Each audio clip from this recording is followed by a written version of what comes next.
இறைவனிடம் கையேந்துங்கள், அவன் இல்லை என்று சொல்லுவதில்லை.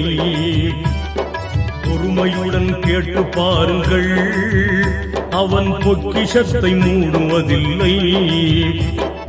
இறைவனிடம் கையேந்துங்கள், அவன் இல்லை என்று சொல்லுவதில்லை.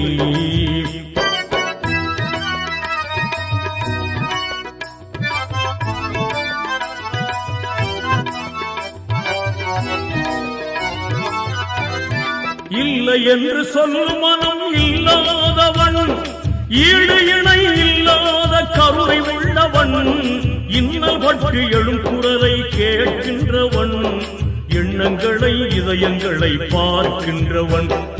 இறைவனிடம் கையேந்துங்கள், அவன் இல்லை என்று சொல்லுவதில்லை.